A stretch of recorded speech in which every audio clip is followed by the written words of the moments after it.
So we're live. So today, guys, if you're watching, go ahead and you can drop a comment, maybe where you're watching from, or if you're planning on homeschooling or you are a homeschool veteran. I have a guest with me. Jessica Mast is here with me today, and she is going to tell us a little about the curriculum that she uses and just some insightful tips that can help us through this process. So, Jessica, I want you to go ahead and start off by introducing yourself and kind of about your homeschool, like who you homeschool and what your life looks like, because I think it's awesome and amazing what you do. So, sure. Thank you. It's exciting for me to be here. So thanks to everybody who's watching or will watch down the road. I'm Jessica. I am married for 16 years. We have 2 boys. They are 12 and 13. We live out in the middle of nowhere in the country, and attached to our home is a little in-law quarter. So my husband's parents live with us with the plan that when they are old and needing care, we can do that for them. In the meantime, while they and we are healthy, it's our family's mission to foster. And so my husband is in the medical field, and I have been previously. So we foster medically fragile infants. So life is busy for us, 2 growing boys, and who knows who's going to walk in our doors at any given moment. do you have more than one at sometimes? We have. Sometimes what happens when a medically fragile infant is removed, siblings may also be removed. So we had one circumstance where an older sister wanted to be placed with her brother. So we did have siblings for a little while, but I don't feel like that's exactly our calling. So we try to avoid it when we can. But we are not legally able to homeschool any foster children. Okay. So she had to go to public school just a mile down the road. And that worked out okay. It was fine. So we only homeschool our bios. My oldest is 13. He was very precocious as a child. And when he was 3 years old, he wanted to learn how to read. And I didn't know how to teach him how to read. So I went down to the local bookstore and found a kindergarten reading curriculum. And that is literally how we got started, is on a whim. I went down to the store and found something that worked for our family. And I thought, well, if we're going to be doing reading, all of these workbook pages, we should figure out how to do writing. So that I went back and I went online to find a preschool writing curriculum, because he was very much still a 3-year-old, but really, really intelligent. So I had to find something that worked. That's why we've continued to homeschool, because it's so customizable. You can be in 11th grade here and 5th grade there, and no one's going to judge you and nobody's going to think you're crazy. To school according to your capabilities. Right. That's one of the things that I love about homeschooling, is how customizable it is. Right. So maybe we also get to have the choice of virtuals and faith-based type things that we want to, if we want to teach them, we can, and things that we want to model in our family. Absolutely. For sure. Yep. Right. So you use, you can talk a little bit too, like how does that with homeschooling, because a lot of people are like, I don't know if I can homeschool because I have a baby on the way, but you take in babies that are infinitely fragile and you do have some help there, but kind of talk about how you can do that, with how you get through that. Yeah, I think infants are the easiest because they mostly sleep or eat. Right. And so you can be holding the baby and doing such and such with an older sibling, easy peasy. I feel like the toddler stage is probably the most difficult logistically. We manage to keep our toddlers napping as long as possible. Even if it's 2 shorter naps, 1 in the morning and 1 in the afternoon, that's my preference, because I can take this dedicated hour and spend it on school while baby is napping. Toddler, and then again in the afternoon. Another thing that we have done is schedule in sibling time. So my oldest son will have time with the toddler while I'm working with the younger one, and vice versa. And I think it's really, really good for older siblings to spend that time with the little ones, just to watch those relationships develop in different ways. It's been really fun. Right. Yes. Great. That's great. So you use Sonlight. So what kind of teaching style would you say that you are? Are you classical, Charlotte Mason? All of those categories trip me up a little bit because I don't really know what any of them are. Okay. As far as school goes, I would consider myself very type A. I loved school growing up. I loved college. I loved learning. And so I am a reading, writing, math, history, science. Let's get them done in this order every day. Okay. So very scheduled, very scheduled, very particular. I'm not the kind of mom that just says, you know what, you learned a lot today. We're just going to call that school. I do have days where we will flex and kind of change things up, but I always come back and figure out how we can work those assignments in, even if it's late in the day or early in the morning. Right. I am the kind of person that wants to get the checklist done.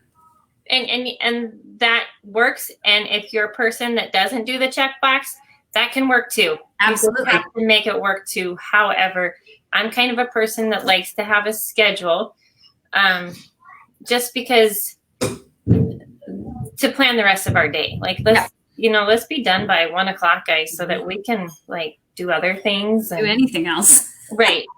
They can get their chores done, and when they're done with their chores, be free, go play. Mm-hmm. Especially being out in the middle of nowhere. Yeah. You're just like, bye. Yeah. See you later. So go ahead and go into, you can go ahead and show me the Sonlight. How long have you been using it? Mm-hmm. It's kind of it's a literature based. It is heavy literature based. Yeah. But it's an all-in-one box curriculum. So it literally comes to my house in 1 or 2 boxes, depending on the year. And I can show you a little bit of how I like to some parts of my life are very organized and some parts aren't, but school is one that I like to have very organized. So this is my Sonlight curriculum, the one that we are doing right now. It's a 3-inch binder, and inside it has tabs 1 through 36 for the 36 weeks of school. Okay. This binder is too big to carry around. So, let me go back. I have been using Sonlight for at least 9 years. Okay. When my oldest turned 4, I felt like I didn't know where to go for different curricula. And so a friend recommended Sonlight, and I looked it up, and it is just it's a full curriculum. I don't have any teaching background at all. And so I didn't know anything about lesson planning, and that was really intimidating to me. And Sonlight has all their lesson plans done. So when the boys were little, we came up with the concept of a go book. There it is, go book. This is one that we can pick up and go. And so we would often travel when the kids were little. And I had a little backpack that I'd have all of the books that we needed for a couple of weeks even. And so this is literally the same. It's kind of falling apart, but 1-inch binder that we've had. So I take just a few weeks that we're currently doing. Mm-hmm. Right now in my book, I have weeks 23 through 27. And I'll show you just a little bit.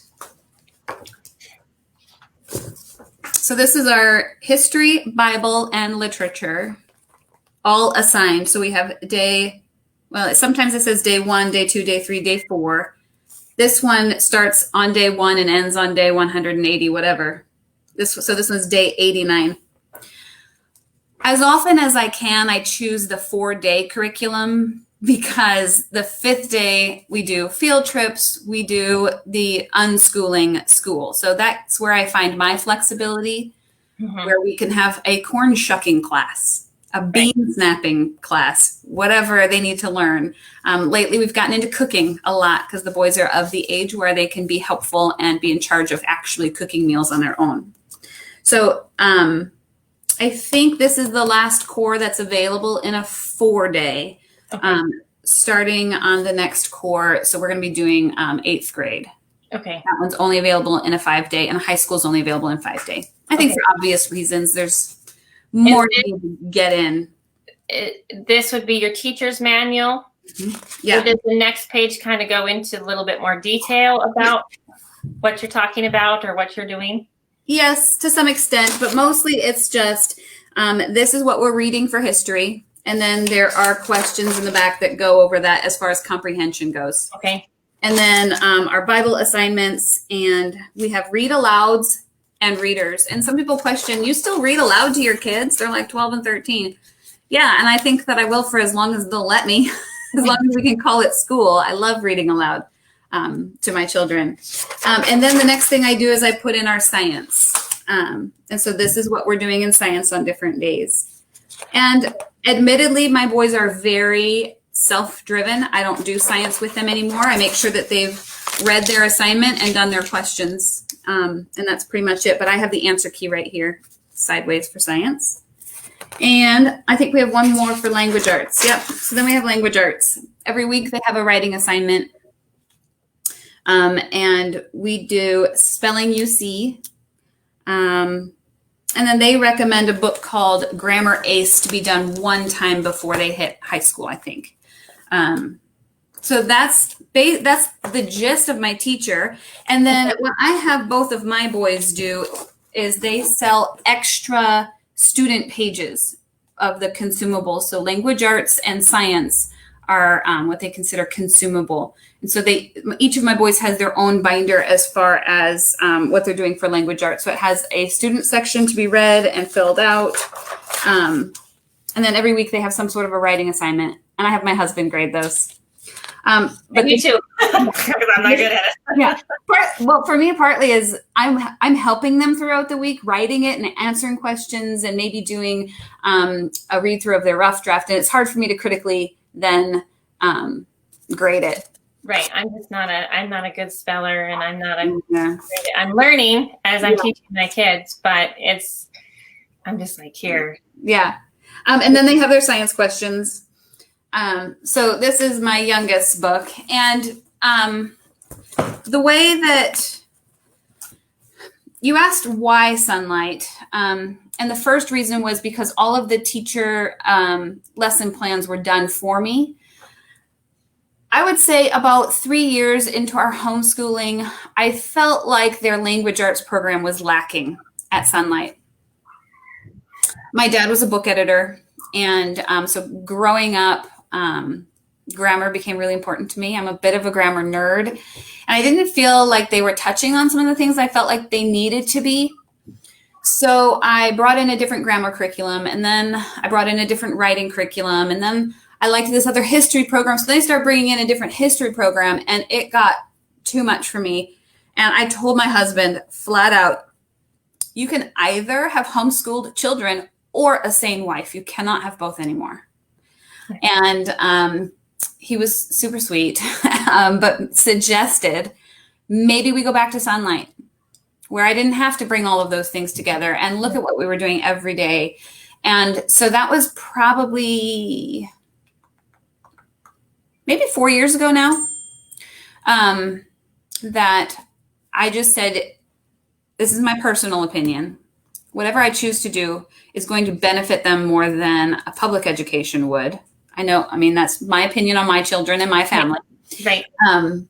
And it doesn't matter if it's stellar. It's still going to be what's best for our family. Right. So at that point, I did go back to Sonlight, and I just said, you know what, we're going to do Sonlight 100%, and it's going to be great. Right. Yep. And it has been. Right. And that point that you mentioned is that the public school, it's not that you're disregarding public schools, and there's absolutely a time and a place for them, and it's wonderful that we have them, and it's wonderful we have teachers that care. Yeah. But it's a calling, I think, upon parents. Mm-hmm. If they feel that they need to homeschool, then they homeschool. Or if they're in this situation that we're in right now, the uncertainty of what's going to happen in public schools right now, I don't know if I would want to go through the back and forth or the having to do the distant learning. Right. I find myself freedom. Yeah. I find myself just really grateful that I don't have to make that choice this year. Right. Me too. So, so you do read alouds with your kids,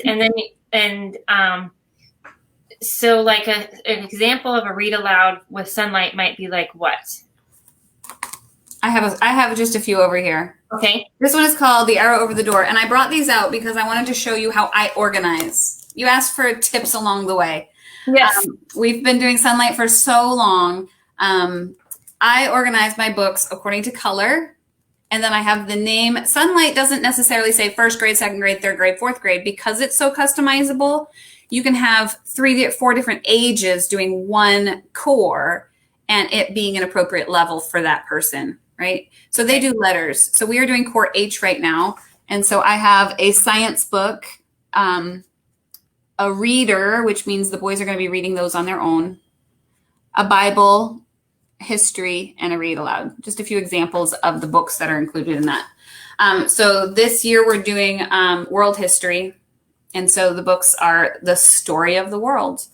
And it's been fun because history was my least favorite class growing up. And I've actually come to enjoy parts of it and learning about it because it's story-based. So much of Sonlight is story-based. It's reading books and then asking questions about what you read. And so that's something that I have found to be really fun.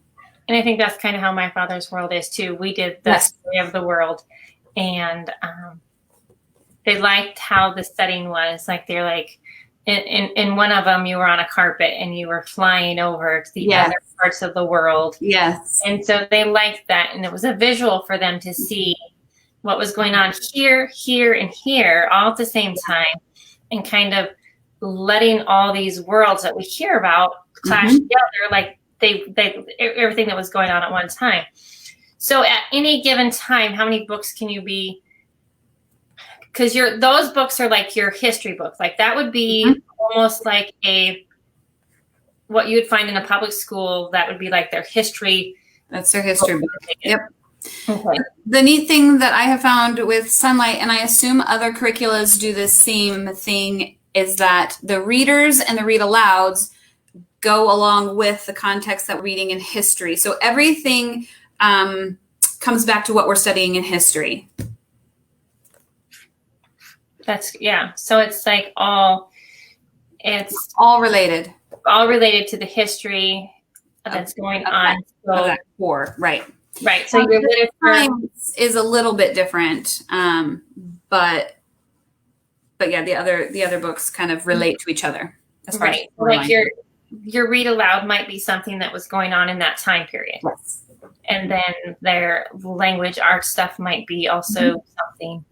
So their language arts, like if they had a writing assignment, they might have an example from even one of the books they've just read. Okay. Yeah. All right. So how many read alouds do you do? Because this is a very literature based, and some people, maybe that's not for them, and that's perfectly fine, but some people love to read. And I don't have a number of how many books we read in a year, but on a given day, I just read. So keeping in mind, my boys are 12 and 13, so they're a little bit older. I've already worked through the younger elementary ages with them. I literally do history and our read aloud, and that's it. The rest I say, okay, go to your room, go to the dining room, go outside. I don't care where you go to get the rest of your work done. And if they have questions, they'll come to me. And then I just, every 2 or 3 weeks, I will go back and look through and say, did you do your science questions? Did you do da-da-da-da? And they go back and self-check, especially their math. I've been having them go back and self-grade and then rework if they've gotten things wrong. Yeah, we're not quite at that point, but hopefully. Yeah. So do you think Sonlight teaches them to be independent, self-taught? Or is that just kind of your preference? That's more of a parental-driven attribute. Okay. Yeah. Okay. Or like a personality thing. Some people are more self-driven than others. Right. Some kind of try to get kids geared toward being self-taught, and sometimes you have to do that on your own too. I find that with my father's world, I'm just like, I gotta let them start taking charge of their own. Yeah. So I would say I am personally motivated to get them to be self-driven. Right. But I think I would be that way regardless of what curriculum we were using. So your boys do their science the same, their history the same, and their Bible the same. Yes. So that is a multi-level teaching that you can do, and it's not by grades, it's by core. Mm-hmm. So like if you started out with,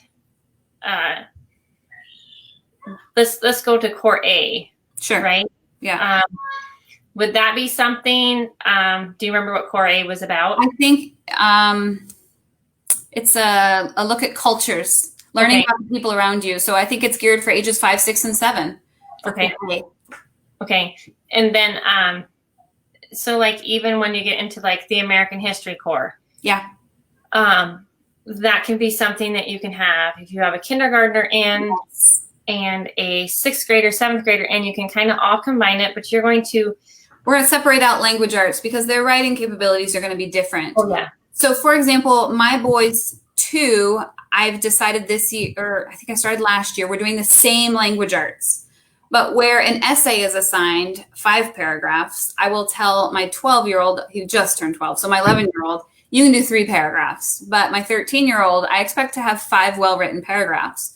So the assignments are the same, but my expectations are a little bit different based on their abilities. Right. And so you can do that with, your kindergartner, maybe, I don't know, do they have different level of books you can buy then with that core? Okay. Yes. Mm-hmm. So if you got a core that was over American history, you can buy a younger. Yes. That would fit the younger kid. And then. So the readers would be tied to the language arts. Okay. Yeah. Okay. Yeah. And then the math, of course, is going to be. Math is separate. Yeah. But I still order it from Sonlight, so it still comes in one box. Okay. So like spelling and math, they offer options. Like here are several options for spelling. Which do you want? Here are several different organizations that do math well. Which one do you want? And handwriting. Handwriting is another one that they offer several choices. Right. And that's just something that you have to. That's just personal choice and what works for you. Math especially is what's working for the child. Right. More than anything. Right. I think handwriting is a parent's personal choice. Yeah.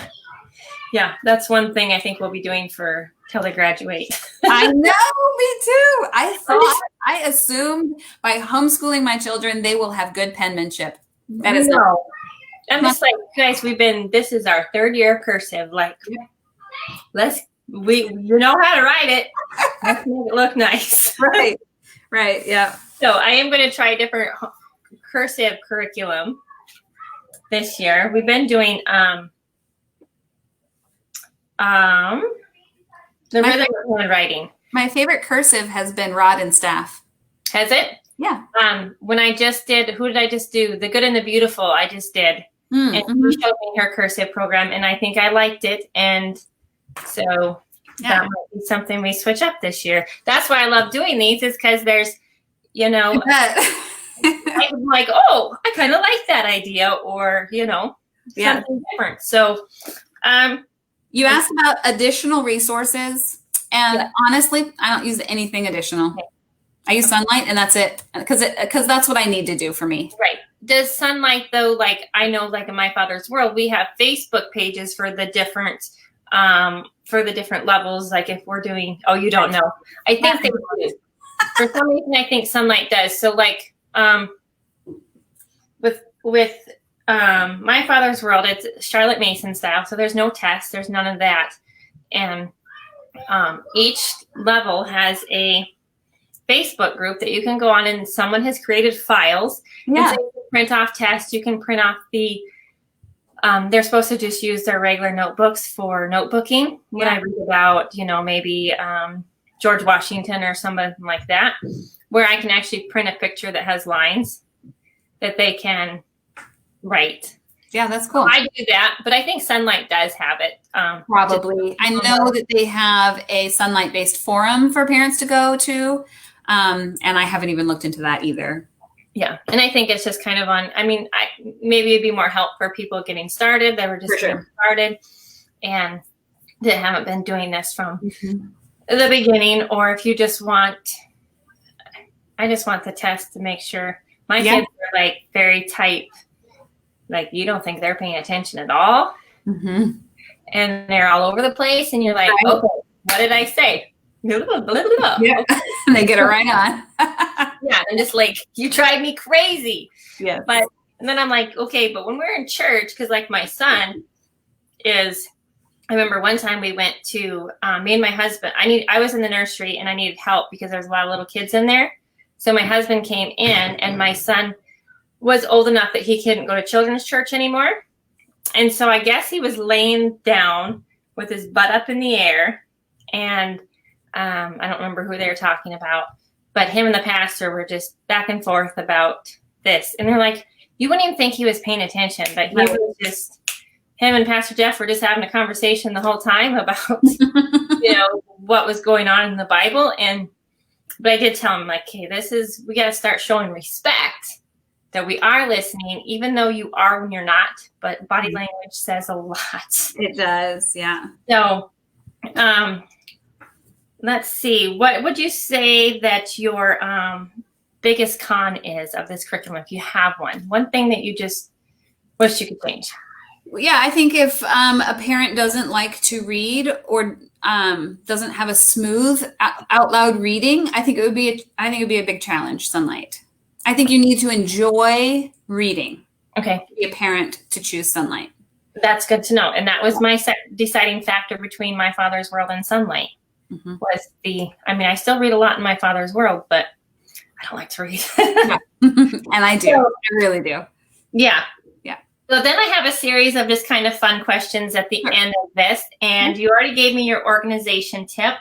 Color coding my cores. That's my organization tip. Yes. Your best homeschooling tip.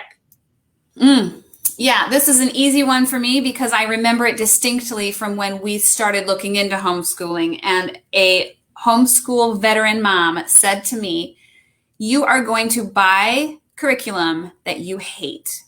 Don't feel bad about it. Just know it's going to happen. So that's my advice. It's going to happen. You're going to buy something that doesn't work for you and your family and just shrug it off and don't give it another thought.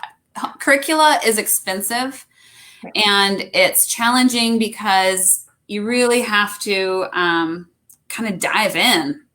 Right. You can't just kind of dip your toes. You really have to go for it. And I think, when you are buying a curriculum, I think a lot of them that will give you a money day back guarantee. Yes. On the stuff that you don't consume. Yeah.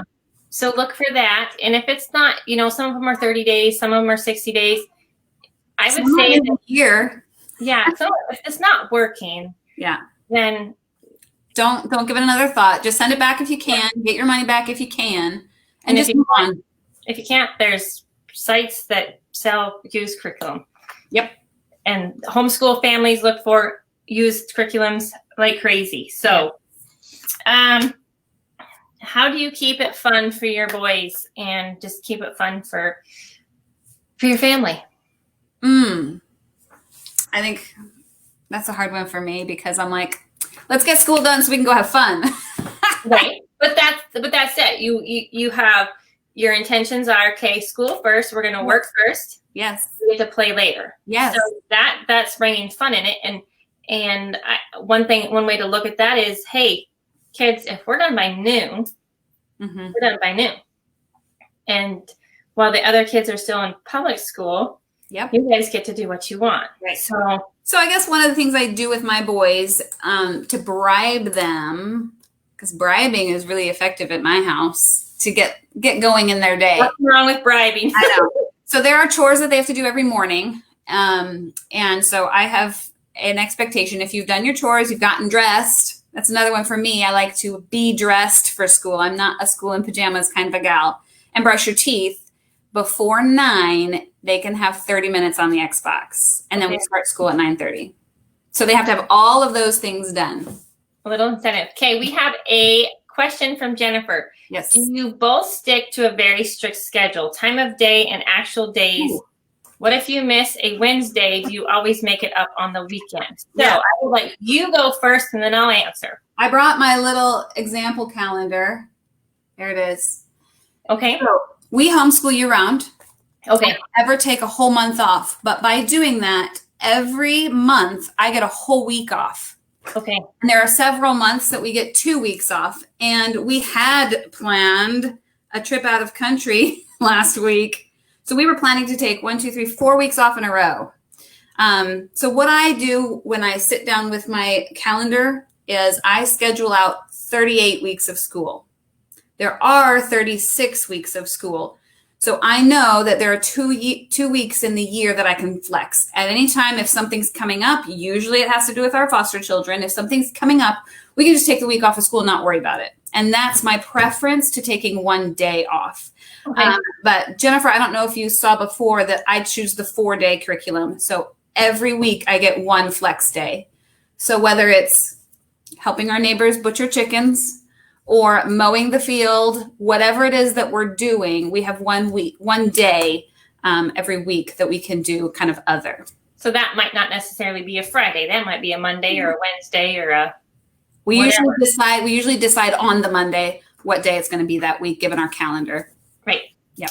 So, and then Jennifer, yes, I do try to stick to a very strict schedule, just so that we, I like to start by 9 o'clock, at least by 9. So my kids have things that they have to do in the morning, and start by 9.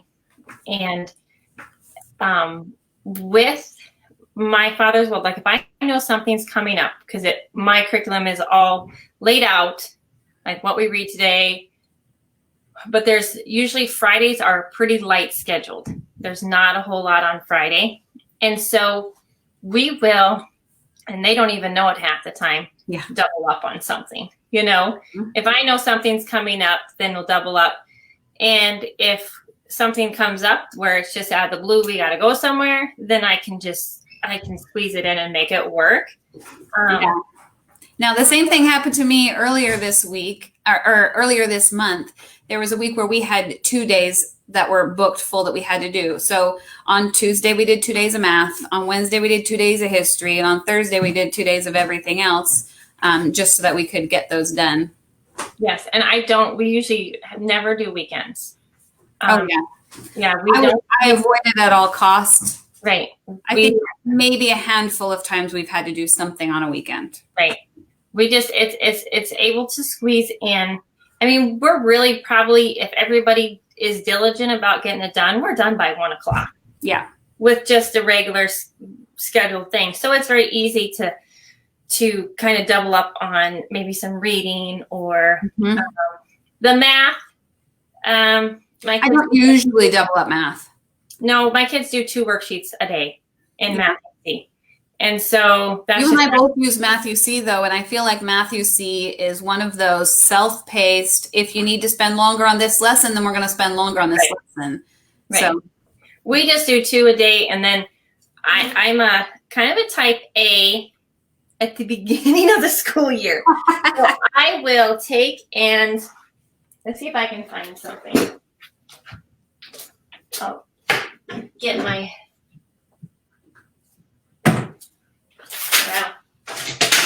here is this is just their history notebook. Oops.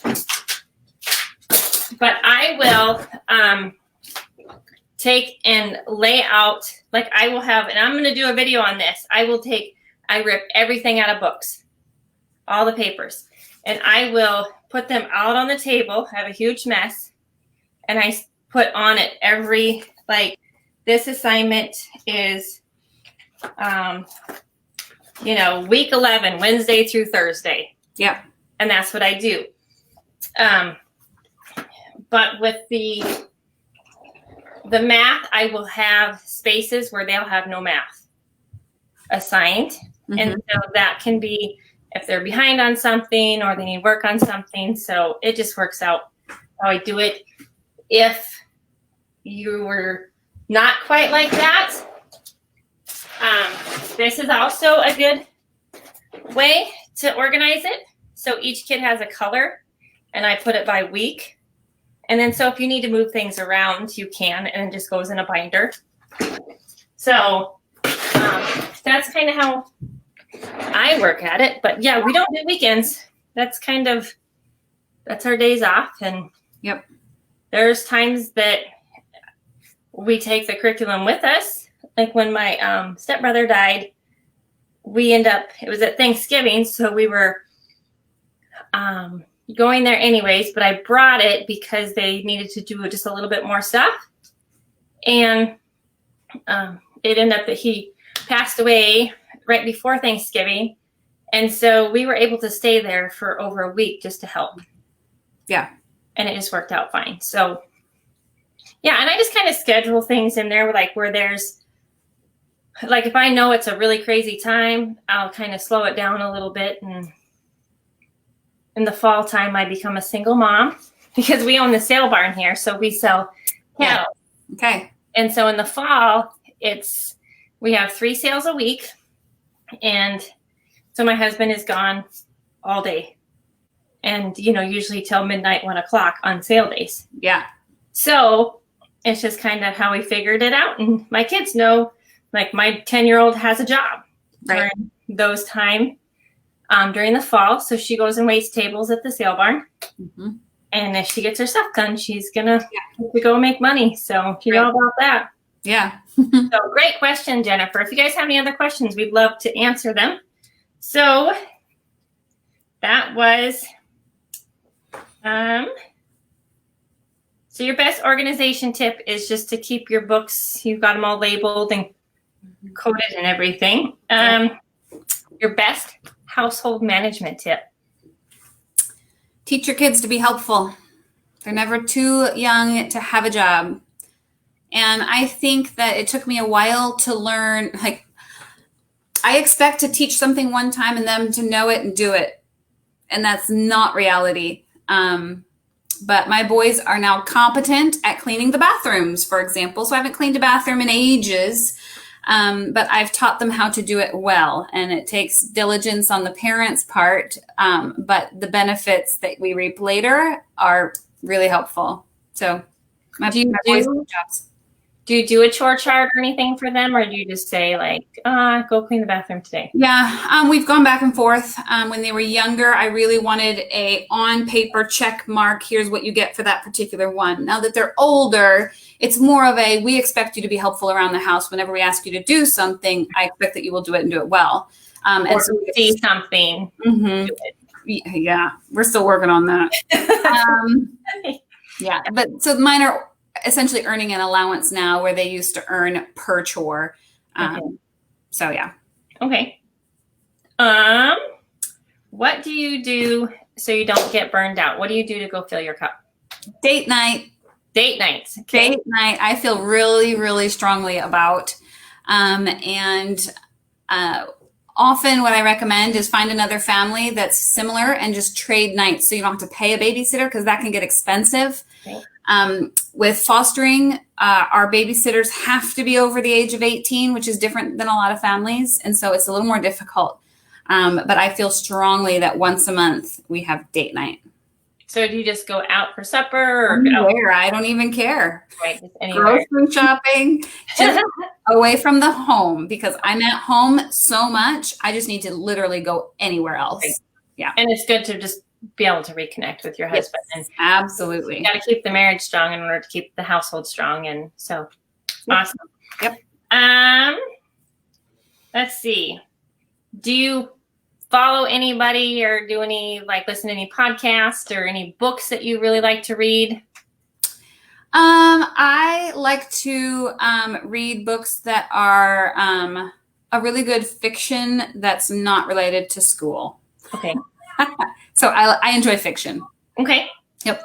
And what advice would you have for parents that are starting out on this journey? Be gracious. Just an unending source of grace for yourself and for your kids. Not to expect perfection from anyone because you're not going to get it. And from your home. Your home's not going to be clean until you get your flow down, I think. I appreciate that you actually have a background in your picture because... And it's a mess.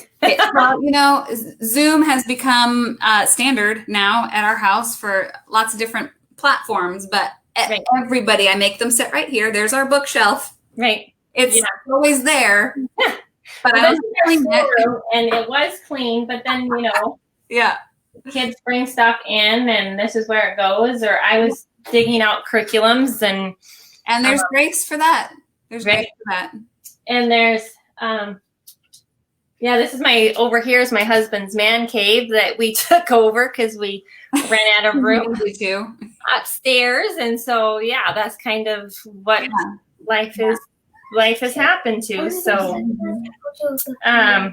let's see. And then advice for people who have been on this journey. What would your best advice be that they've been doing this for a while? Because sometimes we need that too. I think